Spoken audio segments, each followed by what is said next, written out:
예, 하나님 말씀 우리 같이 보도록 하겠습니다. 사사기 19장 11절부터 18절까지 말씀인데요. 오늘 저희가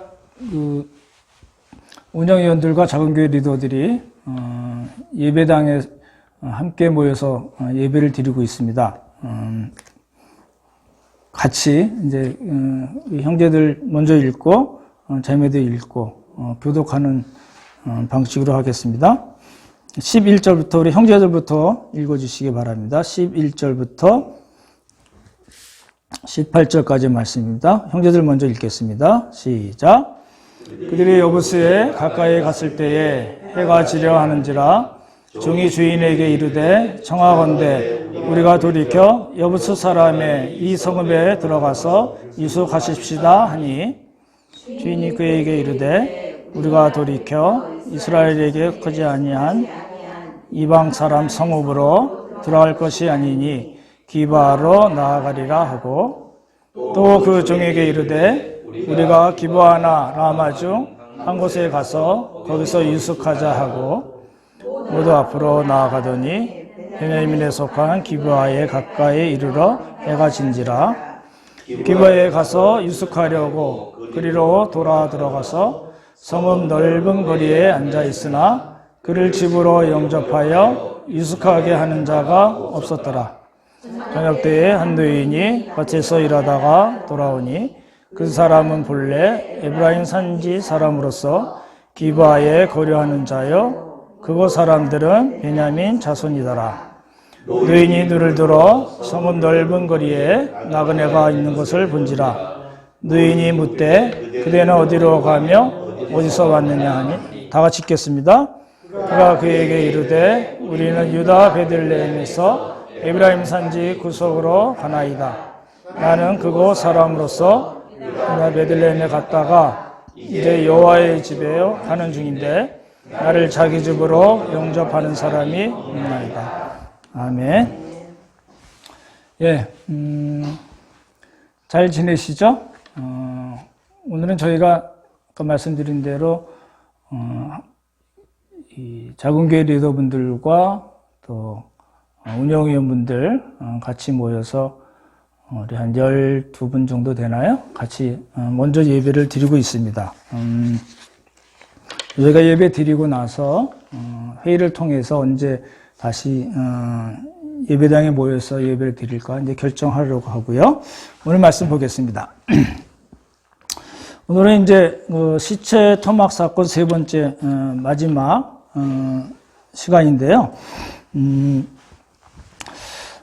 이제 그렇게 저희가 본 겁니다. 이제 사사기 19장을 세 번에 나눠서 보는데 첫 번째는 우리가 배경에 대해서 주로 많이 봤고 지난주에는 말씀드렸던 대로 접대 관례, 그렇죠? 정의 공의 접대 관례 기억나시죠?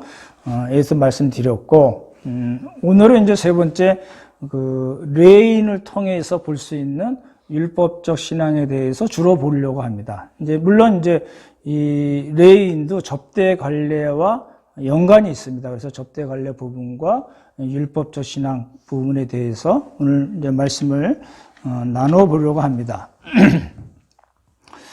레인이 어떤 사람이죠? 그죠? 이제 레인이 어떤 사람인가를 알아야지만이 사사기 저자가 이 사사기 19장에서 이 스토리를 통해서 이야기하고자 하는 메시지를 우리가 잡을 수가 있거든요. 이제 두 가지로 이제 볼 수가 있습니다. 종과의 대화를 통해서 이 레인이 어떤 사람인가를 우리가 볼 수가 있고 또 한 가지는 이 노인과의 대화를 통해서 이 레인이 어떤 사람인가를 알 수가 있습니다. 그걸 통해서 사사기 저자가 이 레인을 통해서 우리들에게 어떤 메시지를 던지고 있는가를 이제 찾아보려고 하는 거거든요. 첫 번째는 이제 종과의 대화를 통해서 이 레인이 어떤 사람인가를 알 수 있는데 11절과 12절을 한번 보시기 바랍니다. 11절과 12절 다시 한번 보시면 한번 같이 읽어보겠습니다. 11절과 12절 같이 읽어보겠습니다. 시작. 그들이 여부스에 가까이 갔을 때에 해가 지려 하는지라 종이 주인에게 이르되 청하건대 우리가 돌이켜 여부스 사람의 이 성읍에 들어가서 유숙하십시다 하니 주인이 그에게 이르되 우리가 돌이켜 이스라엘 자손에게 속하지 아니한 이방 사람의 성읍으로 들어갈 것이 아니니 기브아로 나아가리라 하고. 네, 이런 겁니다. 보십시오. 이제 이 스토리를 잘 알고 있는 분들도 왜 이 사사기 저자가 종의 대사를 한마디 넣었을까를 이제 생각해 보는 거거든요. 그러니까 이제 별로 중요해 보이지 않는 등장인물이잖아요. 그렇죠? 주인공으로 얘기하자면 레인을 얘기할 수 있고, 지난번에 봤듯이 접대 관리에 관계돼서는 이 노인, 그렇죠? 이 레인 일행을 영접한, 접대한 한 노인을 우리가 주인공으로 볼 수 있을 텐데, 여기서는 이제 종과 레이 사람의 대화를 왜 집어넣는가를 이제 살펴보려는 거거든요. 그러니까 별로 중요해 보이지 않는 종의 한마디 대사를 레이 사람이 듣고 한 말을 이제 우리가 살펴보려는 거거든요. 이제 가다가 이제 유다 베들레헴에서 이제 떠났잖아요. 에브라임 산지 구석에서 이 유다 베들레헴으로 넉 달 후에 자기 첩을 데리러 갔다가, 그렇죠? 다 기억나시죠? 갔다가 이제 5박 6일인가요? 4박 5일인가요? 5박 6일인 걸로 기억합니다. 하고 이제 다시 집으로 돌아가는데 하룻밤 자야 됐어요. 그렇죠? 그래서 이제 두 개의 성읍의 이름이 나오죠. 뭐죠? 하나는 여부스, 또 하나는 기브아. 그렇죠? 여부스는 예루살렘을 가르칩니다. 그리고 이제 기브아가 나오잖아요. 이 레인이 여부스가 아닌, 여부스는 이제 이방인의 성읍이라고 나오잖아요. 두 번이나 나와요. 그렇죠? 여부스라는 말이 나오고, 여부스 사람의 이 성읍이라는 말이 나오고, 이방 사람의 성읍. 이렇게 이제 세 번이나 여부스에 대한 이야기가 나오는데, 이 여부스가 아닌 기브아, 그러니까 베냐민 지파에 속한 성읍이거든요. 그 기브아에서 하룻밤을 유숙하려고 한 이유가 뭘까요? 그걸 보는 거거든요. 그러니까 당시 생각하시면 이스라엘 백성들이 이방인의 성읍에서 자면 안 된다는 그런 율법 규정이 없었습니다. 그렇죠? 그건 없었어요. 그게 없었는데 이제 레위인은 거기서 자고 싶지가 않은 거예요. 이래봬도 내가 레위인인데, 그렇죠? 일반 이스라엘 백성도 아니고 그 중에서 선택받아서 하나님의 성막, 지금식으로 얘기하면 성전을 섬기는, 제사를 돕고 찬양을 하고 성전 문지기를 하는 이런 레위 사람인데 내가 그렇게 더러운 이방 사람들이 살고 있는 성읍에 살 수 있느냐라는 개인적인 생각이 있었고, 또 한 가지는 뭐냐면 오늘 살펴본 것 중에 중요한 주제인데요. 기브아에 가면 유대인들이 살고 있는 성읍이기 때문에 어떤 이점이 있을까요? 더 대접을 받을 수 있을 거라고 생각한 겁니다. 근데 그게 이제 명확하게 안 나타나는데 이제 조금 읽어보면 나오거든요. 그러니까 이 사람은 어떤 사람이냐면, 이 종과 레위인이 이야기를 나눈 그 대화를 통해서 우리가 캐치할 수 있는 건 뭐냐면, 이 사람은 굉장히 형식적이고 좀 이따 말씀드리지만 율법적인 사람이면서 대접받기를 아주 좋아하는 사람이었다는 거예요. 하룻밤을 자더라도 더러운 이방인의 성읍에서 나는 안 자. 나는 우리 거룩한 백성인 동족의 성읍에서 잘 거야. 라고 이야기하는 거예요. 그러니까 굉장히 율법적인 거죠. 왜 율법적이냐면 율법의 핵심은 놓치면서도 율법에서 말씀하시지도 않은 것까지도 지킴으로써 자기의 신앙을 나타내고 싶어 했던 사람이고, 그렇죠? 그러면서도 뭐예요? 율법은 지키지 않은 사람이에요. 그러니까 대접을 더 받겠다고 그러고 나는 율법을 이렇게 열심히 지키는 사람이야 라는 것을 과시했다는 거예요. 그걸 볼 수가 있거든요. 한 가지 여쭤볼게요. 저를 보십시오.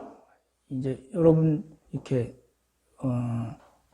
저희가 이제 노장로님, 김장로님하고 같이 이렇게 예배 드리다가 많아지셨거든요. 그래서 여쭤보고 싶은데, 잘 대답해 보십시오. 안수받은 거룩한 주의 정을 잘 대접해야 되죠.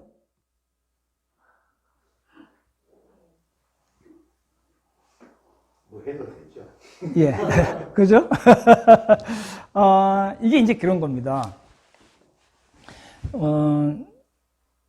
무속적 기독교라는 그런 프레임에 우리도 모르게 갇혀 있는 거예요. 그죠? 그렇게 갇히게 된 이유는 그 목회자들 그렇게 가르친 겁니다, 사실은. 130년 이렇게 기독교 역사가 한국에 들어오면서 한국교회가 그런 역사를 지내면서 우리도 모르게 왜 그런지 모르겠어요. 누가 작정하고 한 거는 아닌 것 같아요. 근데 우리도 모르게 그런 프레임에 그런 왁구 속에 들어가게 된 겁니다. 주의 종, 어떤 종이에요? 신학을 공부하고 안수를 받고 거룩한 주의 종을 우리가 잘 대접해야지 우리가 하나님께 복을 받습니다. 이런 구조로 우리가 지금까지도 그렇습니다. 지금까지도 그런 구조 속에 사실은 있게 되는 거거든요. 한국교회가 중요하게 여기는 것 중에 하나는 뭐냐면 11조하고 주의 종을 잘 대접하면 복을 받습니다. 라는 게 어느 교회나 드러나 있지는 않지만 그런 생각들이 상당히 많이 있거든요.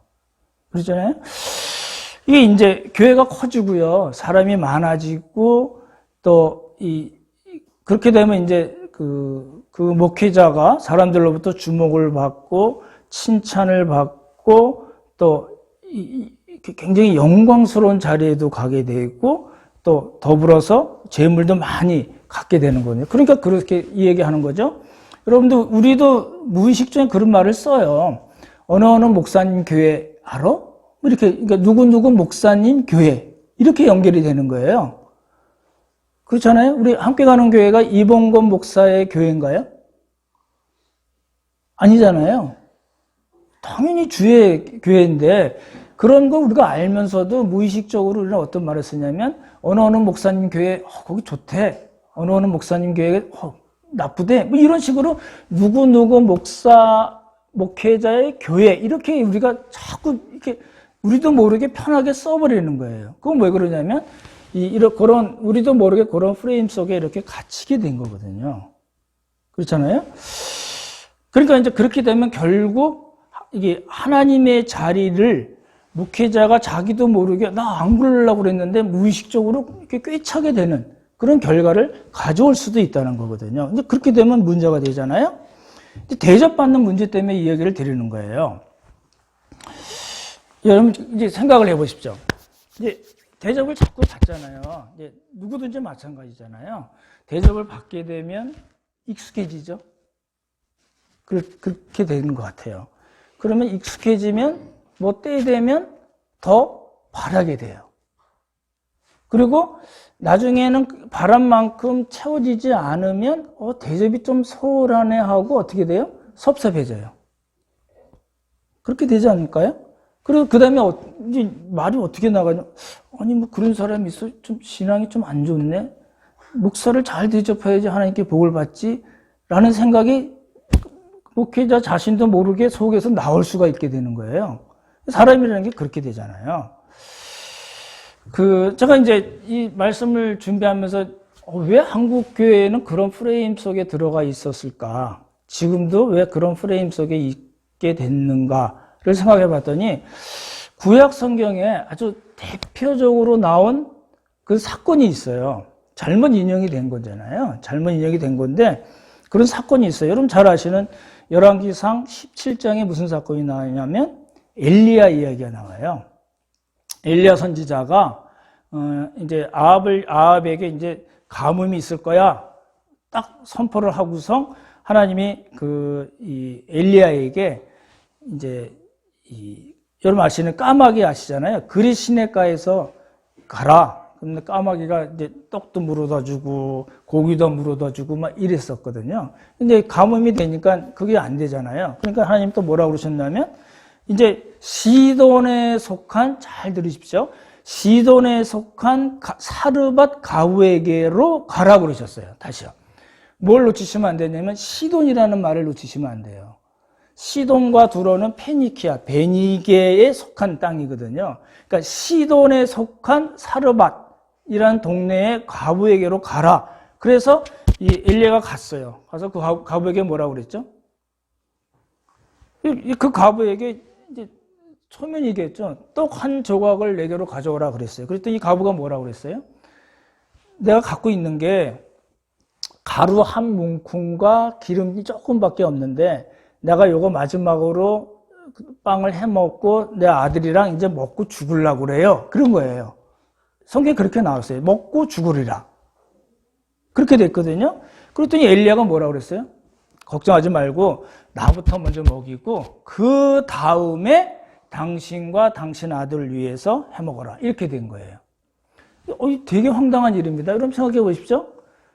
이제 이 가부 사르밧 동네의 가부가 자기와 자기 아들이 이제 마지막 남은 그 가루와 기름으로 빵을 한 조각 해 먹고 이제 죽겠다고 생각하고 있는데 엘리야라는 사람이 떡 와서 나한테 먼저 주고 그 남은 거 너희들 해 먹어. 이렇게 얘기가 된 거거든요. 근데 이 가부가 왜 그랬는지 모르는데 진짜 그렇게 했어요. 엘리야 말대로 했더니 진짜 가루와 기름이 떨어지지 않았어요. 그리고 이제 어떤 문제가 또 제 이막에 어떤 문제가 생겼냐면 가부의 아들이 죽었어요. 그랬더니 어떻게 했어요? 엘리야가 기도했더니 다시 살아났어요. 그런 일들이 있었어요. 그러니까 보십시오.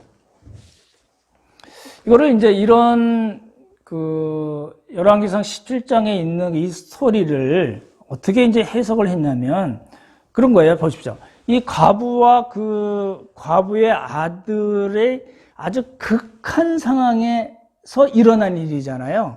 그죠? 열왕기상 17장 이야기가 지금 말씀드린 그 이야기가 근데 그 이야기의 포인트가 주의 종을 내가 먹을 것 없어도 믿는 마음으로 대접을 하면 먹을 거 입을 거 하나님이 다 채워주셔 걱정하지 마 라고 이야기하기 위해서 이 기사가 쓰여졌을까요?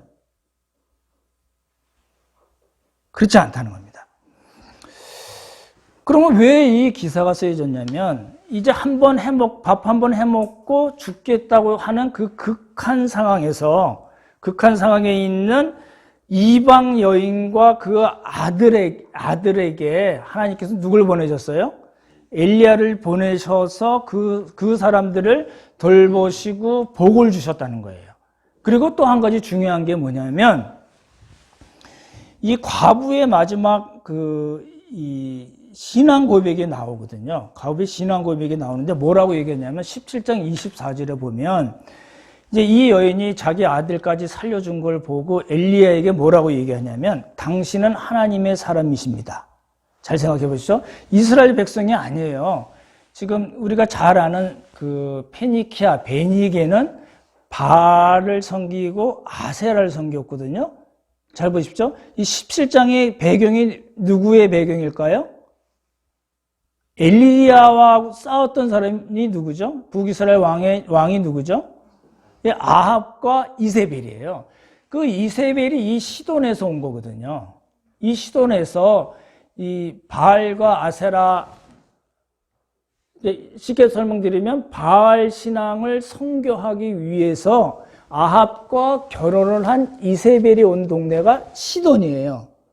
근데 아주 아이러니하게 엘리야는 오히려 그 시돈에 가서 시돈의 그 이방 여인 사르밧 과부와 그 아들에게 복을 주고 그 아들을 살려주는 역할을 한 거거든요. 지금 그렇게 돼 있어요. 그러니까 이 스토리의 배경을 우리가 생각을 해야 되는 거예요.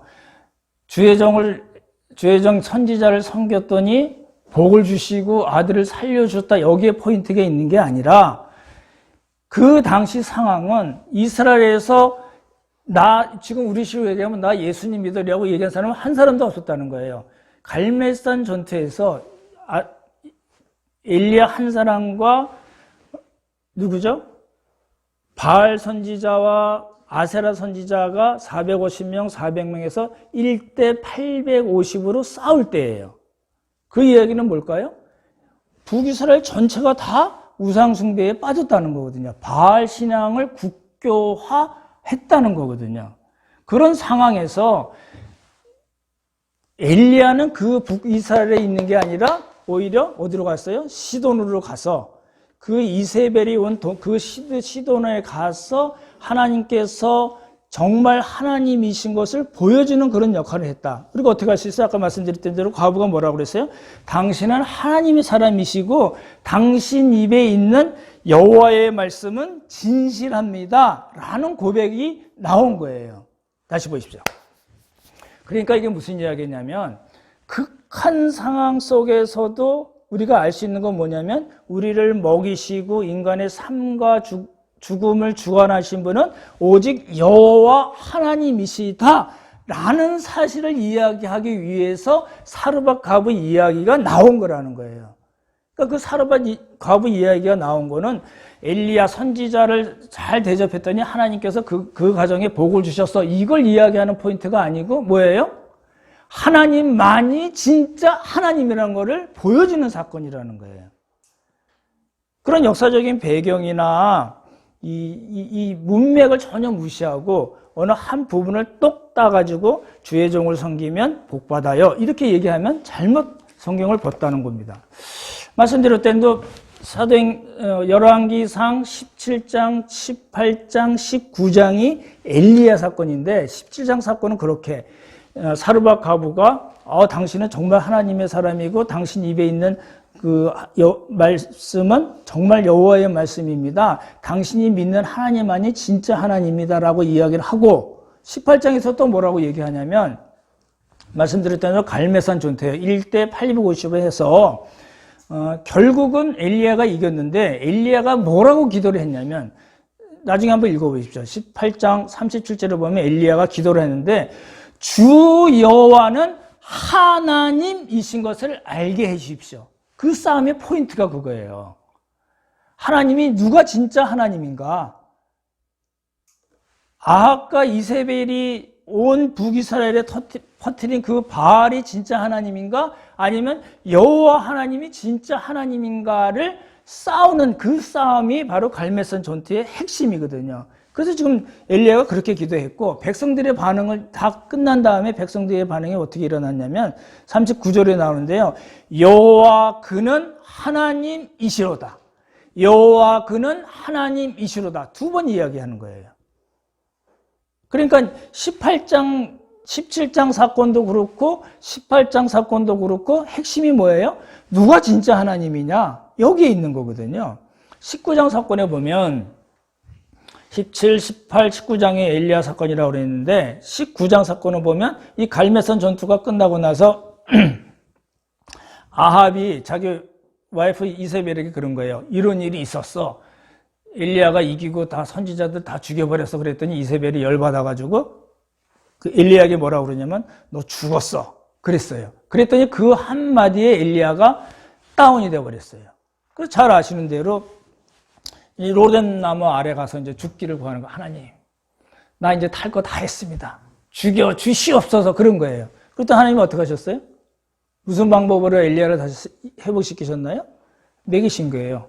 먹고 마시게 하고 자고, 먹고 마시게 하고 자고, 먹고 마시게 하고 잤어요. 그랬더니 엘리야가 나중에 정신 차렸어요. 여러분들도 우리 형제자매들이 힘들어하면 뭘 해야 돼요? 일단 먹이는 거예요. 그렇죠? 예. 그렇게 하고 어디로 갔냐면 호렙산에 갔어요.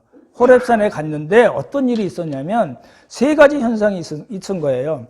산을 가르고 바위를 부수는 크고 강한 바람을 하나님께서 일으키셨어요. 그 다음에 뭐냐면 그 바람 다음에 지진이 일어나게 하시고 지진 다음에 불이 일어나게 하셨어요. 근데 그 가운데 하나님이 안 계셨어요.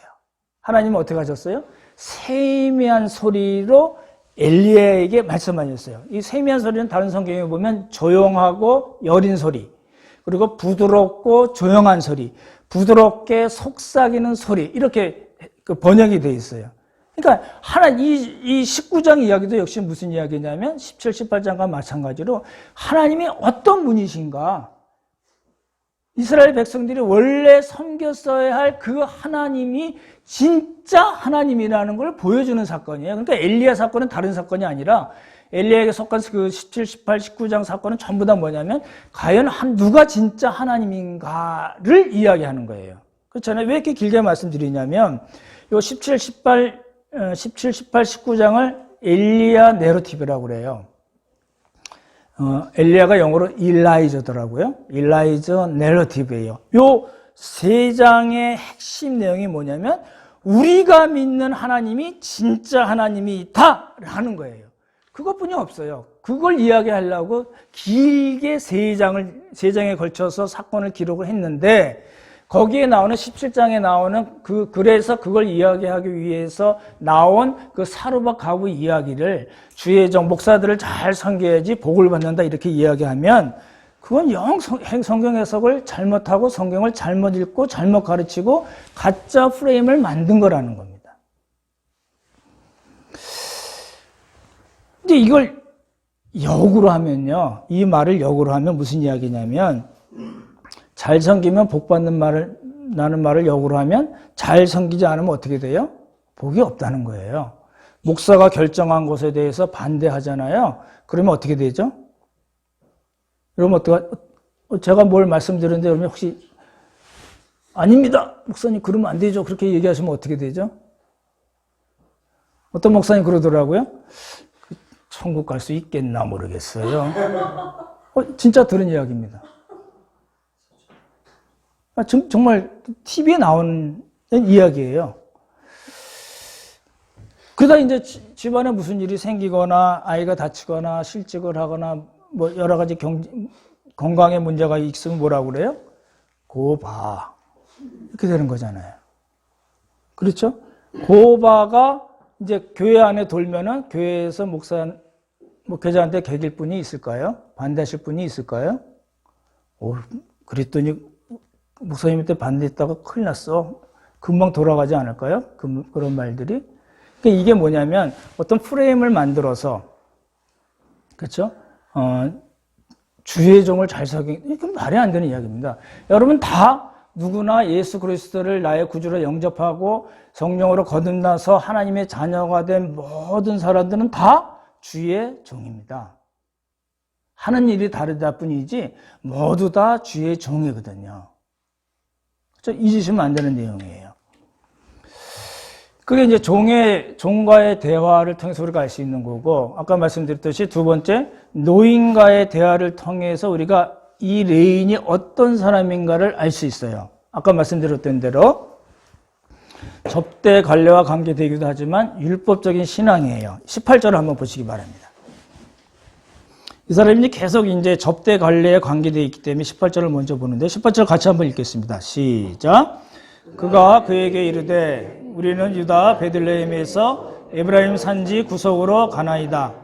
나는 그곳 사람으로서 유다 베들레헴에 갔다가 이제 여호와의 집으로 가는 중인데 나를 자기 집으로 영접하는 사람이 없나이다. 이 말은 맞아요. 나그네를 자기 집으로 영접하는 사람이 없었다는 거예요. 어디에서요? 기브와 성읍에서. 그렇죠? 그 접대 관리에 대해서 말씀드렸는데, 근데 이제 요 말을 잘 보시면 이 레인이 굉장히 위선적인 사람이고요. 자기 이익에 부합하는 말만 하는 사람인 걸 알 수 있어요. 왜 그러냐면요. 보십시오. 이 사람이 지금 유다 베들레헴에 갔다가 이제 이 에브라임 산지 구석으로 간다고 그랬는데 왜 베들레헴에 간지는 이야기를 안 했어요. 왜 베들레헴으로 갔었죠? 자기가 뭘 잘못해서 첩이 화가 나서 가버린 거거든요. 그래서 4개월 후에 그 첩을 달래러 유다 베들레헴으로 간 거잖아요. 그 얘기는 안 하는 거예요. 그리고 또 이제 뭐 그럴 수도 있겠다 싶긴 하지만 한 가지 더 문제가 되는 게 뭐냐면 그 베들레헴으로 갔다가 이제 집으로 간다고 얘기한 게 아니라 어디로 간다고 얘기했어요? 예, 여호와의 집으로 얘기한 거예요. 왜 여호와의 집으로 얘기하면 안 될까요? 당시 여호와의 집은 에브라임 산지 구석에 있지 않았어요. 어디 있었냐면 실로라는 데 있었어요. 보십시오. 18장 31절 한번 보시기 바랍니다. 18장 31절 같이 읽어보겠습니다. 시작. 하나님의 집이 실로에 있을 동안에 찾으셨나요? 다시요. 18장 31절입니다. 네, 같이 읽겠습니다. 시작. 하나님의 집이 실로에 있을 동안에 미가가 만든 바 새긴 신상이 단 저손에게 있었더라. 하나님의 집이 어디 있었어요? 예, 실로에 있었다는 거예요. 하나님의 집이 실로에 있었는데 이 사람은 자기는 어디로 간다고 그랬어요? 예, 자기 집으로 가면서도 뭐라고 얘기했어요? 여호와의 집으로 간다는 거예요. 그러니까 어떻게 하라는 거예요? 왜 그렇게 얘기했을까요? 이 사람은 자기가 레인이라는 그 신분과 경건을 자랑하면서 말을 쓱 흘린 거예요. 나 레인이고 나 여호와의 집으로 가. 그러니 어떻게 하라고요? 예, 알아서 잘 대접하라는 거예요. 그런 이야기를 한 겁니다. 그러니까 자기 집으로 가면서 실로로 가지 물론 같은 에브라임에 있어요. 실로도 에브라임에 있기 때문에 같은 에브라임 집과 땅이긴 하지만 자기가 가고자 하는 그 목적지하고는 전혀 다른, 그렇죠? 실로로 가면서, 실로가 아닌 자기 집으로 가면서 여호와의 집으로 간다고 이야기한 거예요. 그런 사람들이 있잖아요. 이렇게 이제 말을 하더라도 이렇게 좀 애매하게 이야기하고 내가 뭘 던지면 저 사람이 나를 위해서 뭘 하도록 만드는 그런 아주 뛰어난 달란트를 가진 분들도 있습니다. 그렇잖아요? 그러니까 보십시오. 정리를 하면 이스라엘 사람이라고 폼을 잡고 나는 이방인의 성읍에서 안 잔다고 이야기하고, 그렇죠? 이방인이라는 신분을 은근히 자랑하고 게다가 나는 여호와의 집으로 간다고 뻥을 친 거예요. 그러면서도 이 사람이 어떻게 했어요? 이 자기 불량배들이 자기를 요구할 때 노인이 나서서 자기 딸과 레인의 첩을 주겠다고 옥신각신 하는 동안에 이 레인이 어떻게 했어요? 그 첩을 그 사람들에게 내어줬잖아요. 25절 한번 보십시오. 25절 한번 같이 읽겠습니다. 19장 25절입니다. 같이 읽겠습니다. 시작. 무리가 듣지 아니하므로 그 사람이 자기 첩을 붙잡아 그들에게 밖으로 끌어내매 그들이 그 여자와 관계하였고 밤새도록 그 여자를 능욕하다가 새벽 미명에 놓은지라. 이런 거잖아요. 붙잡아서 어떻게 했어요? 그들에게 밖으로 끌어냈다는 거예요. 이 다른 성경에 보면 첩을 취하여 내보냈다, 첩을 내주었다 이렇게 번역이 되어 있어요. 그렇죠? 이런 사람이거든요. 보십시오.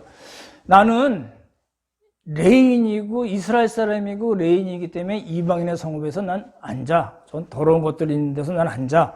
아니 동족들이 있는 데서 잘 거야. 그리고 노인에게는 나는 여호와의 집으로 가는 사람이라고 은근히 자기의 신분과 경건을 자랑한 거거든요. 그러면서도 어떻게 했어요? 자기 첩을 불량배들에게 내어준 거예요. 더 나쁜 건 뭘까요? 그 다음날 문제예요. 그 다음날 어떻게 했어요? 자기 첩을 불량배들에게 내어주고 넘겨주고 나서도 편하게 자고 그 다음날 아침 일찍 일어나서 아무 일도 없었다는 듯이 자기 집으로 가려고 한 거예요. 그렇잖아요? 그래서 이 사람을 이 율법의 핵심, 하나님 사랑, 이웃 사랑이잖아요. 율법의 핵심은 버리고 그 껍데기만 붙잡고 살았던 사람이라는 거예요. 이걸 뭐라고 얘기하냐면 그래서 율법적인 사람이다 라고 얘기하는 겁니다. 다시 보십시오. 오늘 이제 본론입니다. 이제 다 끝나갈 시간이지만 제가 이제 17장, 18장에서는 요나단 사건에서는 무속신앙, 무속적 기독교에 대해서 말씀을 드렸고 오늘은 이제 이 레인을 통해서 그 율법적 신앙, 율법적 기독교에 대해서 이제 말씀드리고 있는데 보십시오. 구약에서 율법적 신앙이라고 얘기하는 거는 무슨 뜻이냐면 우선은 마음이 하나님께 떠나 있는 거예요. 하나님께 없어요. 그렇죠? 그러면서도 절기는 지키고 제사 지내고 11조 바친다고 그러고 나 믿는 사람이야. 더러운 이방 사람들 사는 데서 자지도 않아. 그렇죠? 말로만 떠드는 거예요. 그러면서도 정작 하나님께서 기뻐하시는 정의, 공의는 없는 사람이에요. 그렇죠? 이런 사람들을 구약에서는 저 사람 되게 율법적인 사람이네. 율법의 껍데기만 붙잡고 핵심은 안 지킨 사람이 이렇게 이야기하는 거고 신약에서는 조금 다릅니다. 신약에서 지금 우리가 살고 있는 시대에서 저 사람 참 신앙이 너무 율법적이다 라고 이야기할 때는 어떤 걸 율법적으로 얘기하냐면 구약, 잘 들으십시오. 구약 율법에서는 당연히 그렇게 하라고 말씀하신 거예요. 맞아요. 그렇게 해야 돼요. 어디서요? 구약에서는요. 그러니까 구약에서는 그렇지만 그 율법은 예표고 그림자고 실체가 뭔가를 설명하는 모형이거든요. 그렇기 때문에 구약에서는 당연히 그렇게 하지만 신약에 들어와서 예수님께서 오셔서 이 땅에 오셔서 예수 그리스도의 십자가의 보혈로 그 율법을 다 완성을 하신 거예요. 그래서 이제 실체가 오신 거예요. 완성하셨고 율법의 실체가 오셨어요. 그럼에도 불구하고 지금도 그러한 율법적 조항에 따라서 사는 신앙, 그걸 뭐라고 그래요? 율법적 신앙이라고 그런다는 겁니다. 어디에서요? 신약에서. 그러니까 신약과 구약에서 얘기하는 것이 조금 다르잖아요. 그죠? 그럼 여쭤볼게요.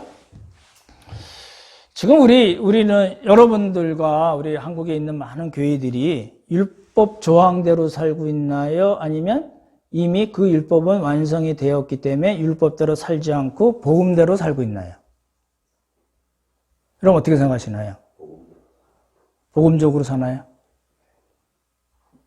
율법적으로 사나요? 복음적인 부분이 많죠. 많은데 그 안에 율법적인 신앙이 들어가 있어요. 그리고 그 뿌리가 굉장히 깊어요. 이제 그걸 말씀드리려는 거예요. 여러분 잘 아시는 이제 6월절이나 이게 영상 강의를 들으셔야지 설교가 편해져서 제가 했는데 혹시 안 들으신 분 들으시면 좋을 것 같아요. 6월절이나 초실절, 77절, 초막절 이런 거 아시잖아요. 그러니까 6월절, 77절, 초막절은 유대인의 3대 절기예요. 그렇죠? 그리고 77절과 초막절을 하나님께서 말씀을 하시고 뭐라고 얘기하셨냐면 이거는 대대로 지켜야 될 영원한 규례야 라고 얘기하신 거예요. 잘 보십시오. 대대로 지켜야 될 영원한 규례면은 지금 신약 시대에도 지켜야 되나요? 안 지켜야 되나요? 지켜야 되잖아요. 근데 우리는 안 지키잖아요. 왜 안 지킬까요? 아까 말씀드렸던 대로 예표한 거거든요. 그림자거든요. 모형이거든요. 그게 예수 그리스도의 십자가의 보혈로 어떻게 됐어요? 이미 다 완성이 됐기 때문에 우리는 6월절 안 지키잖아요. 초실절 안 지키잖아요. 77절 안 지킵니다. 초막절 안 지킵니다. 그렇잖아요? 이거 잘 지키는 사람들이 있습니다. 누가 잘 지킬까요? 하나님의 교회 세계복음 선교회, 선교협회 아시죠? 안상홍 증인회라고 그러죠. 장길자, 안상홍 씨는 죽었고 장길자가 그 다음에 뭐 한다고 그러잖아요. 이 사람들은 6월절, 초막절 대대적으로 지킵니다. 그렇잖아요. 이단들의 특징 중에 하나가 그거거든요. 왜 우리는 안 지킬까요? 그걸 우리가 좀 명확하게 해야지 우리가 이 레인에게서 볼 수 있는 율법적인 신앙에서 떠날 수가 있다는 거예요. 갈라디아서 한번 보십시오. 갈라디아서 4장 8절부터 11절입니다. 오늘 조금 시간이 걸리겠네요. 갈라디아서 4장 8절에서 11절 여러분도 가정에서 성경을 펴고 보시면 좋을 것 같습니다. 이제 제가 이 절기로 설명을 쭉 드릴까 하다가 영상 강의 했으니까 그걸로 대신하고 대신 이제 신약에서 갈라디아서 4장 말씀을 드리는데 제가 읽으면서 설명을 드릴게요. 그러나 너희가 그때에는 뭐라고요? 너희가 그때에는 하나님을 알지 못하여 본질상 하나님이 아닌 자들에게 종노릇 하였더니 그때에는 그랬는데 9절에 보면 뭐라고 그랬어요? 이제는 너희가 하나님을 알 뿐 아니라 더욱이 하나님이 아신 바 되었거늘. 그리고 뭐라고 얘기하냐면 어찌하여 다시 약하고 천박한 초등학문으로 돌아가 다시 그들에게 종노릇 하려 하느냐. 보십시오. 그때는 그랬어요. 예수님께서 오셔서 십자가 못 박혀 돌아가셔서 우리의 모든 죄를 구속하시고 구약율법을 완성하기 전에는 그렇죠? 그때는 그랬어요. 근데 이제는 너희가 영어로 but now입니다. 그렇죠? 이제는 너희가 이제 우리가 하나님을 아는 거예요. 근데 또 더욱이 그렇게 돼 있잖아요. 더욱이란 말은 뭐냐면 오히려 더욱 중요한 것은 무엇이냐면 이런 뜻이에요. 더욱이 어떤 사람들이 우리가 어떤 사람이에요? 하나님이 아신 바 된 사람들이라는 거예요. 그렇죠? 하나님이 아신 바 되었는데 어찌하여 다시 그렇죠? again 다시 약하고 천박한 초등학문으로 돌아가서 종로로 타려 하느냐라고 이야기하는 게 바울 이야기예요. 보십시오. 여기서 초등학문이라는 건 뭘 가리킬까요? 율법입니다. 그렇잖아요? 약하다는 말은 무슨 말일까요? 어떤 일이나 역할을 수행할 수 없는 아주 피폐한 상태. 천하다는 건 무슨 말일까요? 가난하고 빈궁해서 절대적으로 결핍된 상태. 그러니까 율법을 의미하는 거거든요. 율법은 약하고 천한 거야. 라는 뜻이거든요. 그렇죠? 그 천한 것에 왜 우리가 다시 돌아가서 종로를 타려고 그러냐? 그렇게 하면 안 되지. 지금 이렇게 얘기하는 거거든요. 10절 보십시오. 약하고 천한 율법을 지키고 그 율법의 종로로 타라는 것의 구체적인 예를 뭐라고 얘기하냐면 10절 다 같이 읽어보겠습니다. 갈라디아서 4장 10절 같이 읽겠습니다. 시작. 너희가 달과 날 절기를 해를 삼가 지키니. 너희가 뭘 지켜요? 날과 달과 절기와 해. 뭘까요? 날이라는 거는 안식일과 금식일, 유대인들이 정한 그런 금식일 가리키는 겁니다. 안식일 지켜야 되나요? 우리 안식일을 지키나요? 안 지키잖아요. 달이라는 건 뭐예요? 매월 초하루, 월삭이라고 합니다. 매월 초하루를 지키는 거. 절기요. 그럼 무슨 절기가 있어요? 6월절, 초실절, 6월절, 무교절, 초실절, 그 다음에 7.7절, 그렇죠? 50일 후에 생기는 7.7절, 초막절. 또 나팔절도 있고 대속절도 있어요. 수전절도 있고 불임절도 있어요. 이거 지금 우리가 안 지키잖아요. 그렇죠? 해를 지키는 건 뭐예요? 매 7년마다 돌아오는 안식년을 얘기해요. 매 50년마다 돌아오는 희년을 얘기해요. 그거 우리 안 지키거든요. 근데 왜 그거 지키면 지금 바울 이야기는 뭐예요? 그런 것들 지키면 뭐예요? 다시 약하고 천박한 초등학문, 율법으로 돌아가서 그 율법의 종로로 타는 거다. 왜 예수님께서 십자가의 보혈로 우리를 구속하시고 그 율법을 다 완성하셨는데 왜 거기 가서 또 종로로 탔느냐? 지금 이 얘기잖아요. 그렇죠? 제가 그 선교사 때 제가 이제 10년을 조금 더 했으니까 이제 정식으로 하자면은 안식년을 한번 했어야 됩니다. 근데 저는 안식년을 안 했습니다. 안식년을 안 해도요, 1년에 한 번씩 나올 기회가 있더라고요. 나올 일이 있었어요. 저는 굳이 1년을 6년 일하고 1년을 쉬어 있는 게 과연 성경적일까? 그런 생각이 들었어요. 그래서 저는 공식적으로는 전혀 안 했습니다. 물론 나와서 한 달 정도 있다 가고 그런 일은 많이 있었지만, 여러분 보십시오. 선교사님들이 이제 6년 하고 1년을 쉬어요. 안식일을 갔잖아요. 어떤 경우에는 어떤 선교단체는 3년 하고 6개월 쉬고 3년 하고 6개월 쉬고 보통 그렇게 하기도 하고요. 목사님들도 쉽지는 않죠. 이제 6년 하고 율법에 따라서 말씀에 따라서 나 1년 안식년 할 겁니다. 그러면 교인들이 좋아할까요? 근데 그렇게 하시는 분들이 있습니다. 근데 제가 한 10년 전에 들었던 설교는 그런 겁니다. 그 교회가 이제 여러 개로 나눠졌는데 그 나눠지기 전에 그 목사님이 큰 교회였는데 이제 그 안식년 제도, 구약에 나오는 안식년 제도를 쭉 설명하면서 바로 말씀에 있지 않느냐. 그래서 나는 어떤 일이 있든지 간에 나는 나한테 혹시 불이익이 있더라도 나는 말씀을 지키기 위해서 나는 안식년을 1년 갔다 오겠다. 그리고 실제 갔다 오셨어요. 그러면서 그 한 가지 덧붙인 말이 뭐냐면, 말씀에 이렇게 있으니까 당신들도 안식년 가져야 되지 않겠습니까? 라고 얘기한 거예요. 여러분 생각해 보십시오. 그 직장 생활을 하시는 분들이 6년을 일을 하고 그 직장에서 1년 나 안식년 가겠다면 가능할까요? 예, 그냥 계속 쉬십시오. 이렇게 얘기 되겠죠. 그러니까 구약에 나온 그 안식년에 대한 거를 문자적으로 나 편하게 해석한 겁니다. 그죠? 그러니까 이제 1년 갔다 오면 힘드니까 이제 1년 중에 난 한 달만 쉴게요. 이렇게 좀 모디파이 해서 하시는 분들도 있잖아요. 그렇죠? 구약에 나온 그 율법을 문자적으로 해석해서 나 안식년 갖겠다 하는 거는 잘못된 겁니다. 그렇잖아요? 그럼 잘 생각해 보십시오. 근데 우리가 아는 큰 교회나 뭐 이런 교회 목사님들이 안식년을 당당하게 갔잖아요.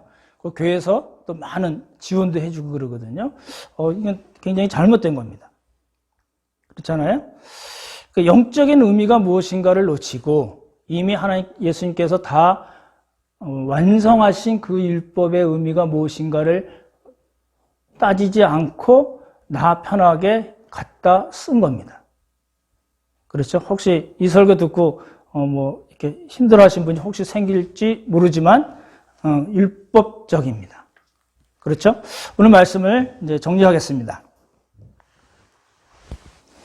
그러니까 이 레인을 통해서 알 수 있는 거는 접대갈래, 그러니까 역접대갈래라고 합니다. 제가 붙인 말이긴 하지만 접대갈래는 그 상대방이 알아서 율법에 따라서 그 사람을 돌보는 겁니다. 근데 그러지 않고 자기가 요구하는 식으로 된 접대갈래가 된 거고, 또 한 가지는 율법적인 신앙. 오늘 메시지로 잡아야 될 건 뭐냐면 그뿐만 아니라 이제 19장 전체가 그런 거잖아요. 접대갈래, 정의와 공의. 그렇죠? 사회적인 약자와 소외된 사람을 우리가 돌보는 것. 그리고 우리는 그런 율법적인 신앙이 아니라 우리 입장에서는 이미 예수님께서 다 이미 완성하신 그런 것 조항들이기 때문에 거기에 얽매여서 그것대로 사는 것이 아니라 예수님께서 완성하신 율법의 핵심대로 사는 것이 복음적인 신앙이라는 겁니다. 그게 이제 그 말씀드렸던 접대관례와 정의공의와도 아주 일맥상통하는 그런 말씀이라는 겁니다. 바라건대 우리 모두 성경적인 그런 접대관례를 개인과 가정과 또 교회 공동체가 잘 지키고, 그리고 율법적인 신앙이 아닌 복음적인 신앙으로 우리의 삶과 사역을 잘 감당해서 하나님께 칭찬받는 우리 모두가 되기를 예수님의 이름으로 축원합니다. 우리 같이 찬송